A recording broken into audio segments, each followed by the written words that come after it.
នៅជំនាន់ PS2 ខ្ញុំជឿជាក់ថាអ្នកទាំងអស់គ្នាប្រកាសជាស្គាល់ពីហ្គេមនេះ Resident Evil វគ្គ4ជាមួយនឹង Devil May Cry វគ្គ3ប៉ុន្តែខ្ញុំជឿជាក់ថាអ្នកនៅស្រុកខ្មែរគឺភាគតិចមែនទែនដែលស្គាល់ជាមួយនឹងហ្គេមមួយនេះ Onimusha វគ្គ4ឬក៏ Onimusha Dawn of the Dream ចង់និយាយថាមុនពេលដែលយើងមាន God Hand មុនពេលដែលយើងមាន Sifu មុនពេលដែលយើងមាន Game Perry មុនពេលដែលយើងមាន Soul Game ហើយមុនពេលដែលយើងមាន GTA 5 ដែលអាចផ្លាស់ប្ដូរតួអង្គបានភ្លាមៗកំឡុងពេលដែលលេងហ្នឹងយើងមានជាមួយនឹងOnimusha វគ្គ4 Onimusha គេមាន concept game ហ្នឹងមុនគេប្រអស់ខ្ញុំអត់និយាយលេងទេបើសិនជាអ្នកនរគ្នាតាំងពីដើមមកអត់ដែលលេង game ហ្នឹងនៅក្នុង PS2 សោះអ្នកនរគ្នាប្រកាសជាអត់ជឿទេថា game ហ្នឹងគឺចេញនៅលើ PS2 ជាពិសេសគឺក្មេងចំនួនក្រោយនេះខ្ញុំនិយាយមែនពីមុនខ្ញុំឆ្ងល់ខ្លាំងមែនទេថាមិនបានជា PS2 អាចរត់ជាមួយនឹង game ហ្នឹងបានតាំងពីនៅទូខ្ញុំលេង game PS2 ខ្ញុំអត់ដឹងថាអាម៉ាស៊ីន game ហ្នឹងឈ្មោះថា PS2 ផងហើយមុនពេលដែលខ្ញុំស្គាល់ប្រភេទ game ហ្នឹងគេហៅថា PS1 PS2 PS3 PS4 PS5 ហើយជាមួយនឹងកាត graphic មកដឹងទេថាម៉ាស៊ីន game PS2 នឹងរត់ដោយម៉ាស៊ីនអីគេហើយរហូតដល់ពេលដែលខ្ញុំដឹងខ្ញុំឆ្ងល់បែកគួរហ្មងថាជុំមិនអាម៉ាស៊ីន game PS2 នឹងអាចរត់ជាមួយនឹង game នឹងបានហើយមួយទៀតតាក់ទងជាមួយនឹង D game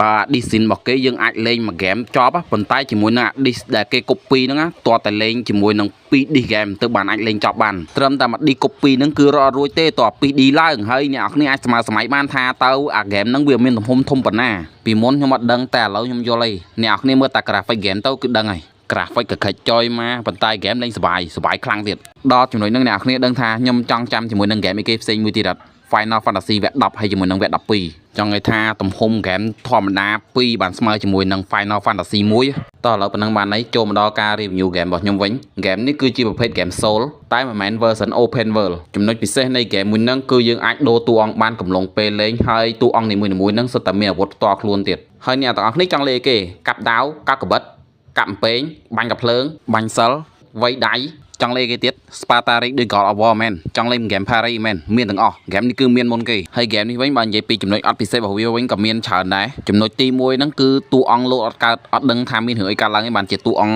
គខ្វិនយើងអញ្ចឹងដើរបានធម្មតាទេឡើងចដើរបានធម្មតាទេប៉ុន្តែមិនដឹងមិនគ្រាន់តែលោតអត់ចេញហើយចំណុចអាក្រក់ទី2អ្នកនរគ្នាដឹងស្រាប់ហើយ game នេះគឺជា game Soul អញ្ចឹងហេតុអីបានយើងត្រូវដាក់ឈាមឲ្យតួអង្គផ្សេងទៀតហើយដឹងស្រាប់ហើយគេវាយមកយើងមួយមកគឺដូចជាបូមទឹកចេញអញ្ចឹងហើយចំណុចទី3គឺតាក់ទងជាមួយនឹង graphic អ្នកនរគ្នាដឹងស្រាប់ហើយ game នេះគឺអាក្រក់ជាងគេគឺ graphic ហ្នឹងឯងប៉ុន្តែវាមិនមែនជាបញ្ហាទេដោយសារសម័យនេះគឺគេ remaster ជាមួយនឹង game ហ្នឹងហើយអញ្ចឹងគឺ game ហ្នឹងក៏វាល្អជាងមុនដែរតាក់ទងជាមួយនឹង graphic ហើយមានមួយចំណុចទៀតដែលខ្ញុំមិនចូលចិត្តជាងគេបង្អស់តាក់ទងជាមួយនឹងបិសាចមានបិសាចមួយប្រភេទដែលយើងវាយបានតែម្ដងគត់ក្នុងមួយ game ហ្នឹងខ្ញុំអត់យល់ថាហេតុអីបានធ្វើអញ្ចឹងហើយបើនិយាយពីដួងព្រលឹងវិញ្ញាណតាក់ទងជាមួយនឹង game Onimusha ហ្នឹង game ហ្នឹងគឺមានទាំងអស់ហ្មងហកចង់ឃើញគ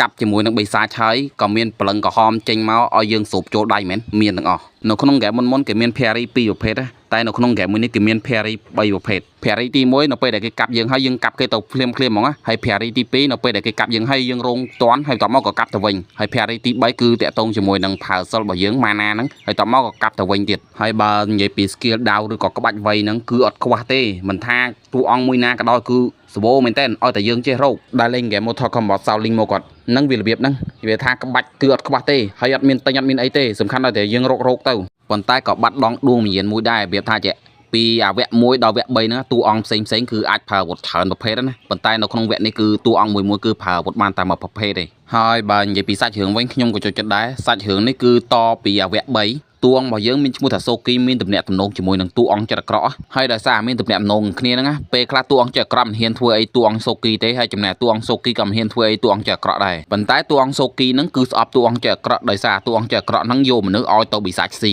ហើយចង់និយាយថាអាសាច់រឿងហ្នឹងវាគ្រាន់តែជាមួយផ្នែកមួយនៃសាច់រឿងទេវាមាន4សាច់រឿងទៀតមួយយើងមានសាច់រឿងក្មេងស្រីកាន់សាមរ៉ៃនោះស្អប់ជាមួយនឹងអាប៉ែភ្នែកមួយនោះហើយយើងមានអាប៉ែថេនខៃកាន់ពេញនោះស្អប់ជាមួយនឹងអាប៉ែវិជាក្អែបហើយយើងមានអាប៉ែហ្វ្រយនោះជនជាតិប្រាំងមិនដឹងជនជាតិអេស្ប៉ាញមិនដឹងឲ្យស្អប់ជាមួយនឹងលូអ៊ីអាប៉ែហ្នឹងជនជាតិស្អីគ្នាដោយសារតែអាប៉ែលូអ៊ីហ្នឹងចាប់អាប៉ែហ្វ្រយហ្នឹងទៅធ្វើ